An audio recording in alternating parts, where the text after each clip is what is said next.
Thank you for joining me for another episode of Sam's Tech Stuff. Today, we're taking a look at the Enermax ETS T50 AXE heatsink provided to me from Enermax for testing with my CPU. I'll be taking a look at what's included, the build quality, and the cooling performance when testing with my Ryzen 5600X. The ETS T50 AXE is a single tower cooler with 5 6mm heat pipes. The ETS T50 includes one 120mm ARGB fan that at maximum RPM can push up to 71.32 CFM at a static pressure rating of 3.07 millimeters to H2O.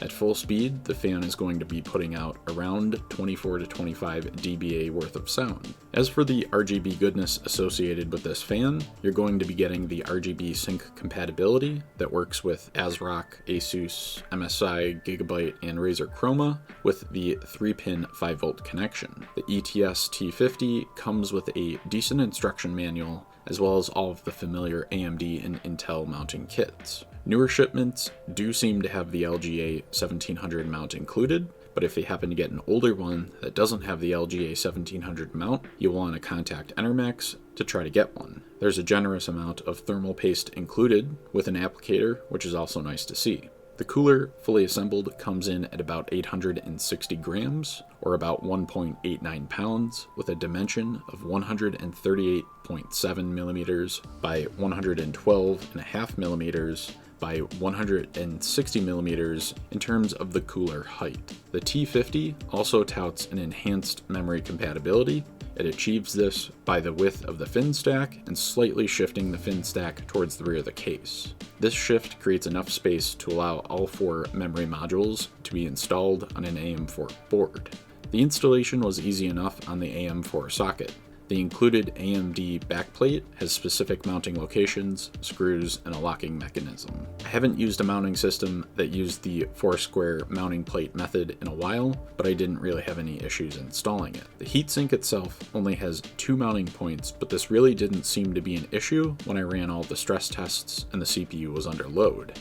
Aesthetically, I like the black coating on the heatsink and the fins, and I think this is going to look good in a lot of different types of gaming PC builds. If you're into ARGB configurations, you might really like the included fan. Subjectively speaking, I thought the RGB elements looked good, and it was actually a nice addition to the CPU cooler. In terms of cooling performance, I ran the Ryzen 5600X through 3 stress tests: Asus Realbench, 8-64 CPU stress tests, and Prime 95 smallest FFTs. These tests were all run with the stock clocks and voltages and no manual or added PBO setting. The ambient temperature was about 70 degrees Fahrenheit or roughly 21 C. Starting off with Realbench, after a 30-minute run, the average core temp was roughly 65.2 C. Moving on to the 8-64 CPU stress test, after about 30 minutes, the average core temperature was roughly 62.3 C. And to finish off the CPU testing with Prime 95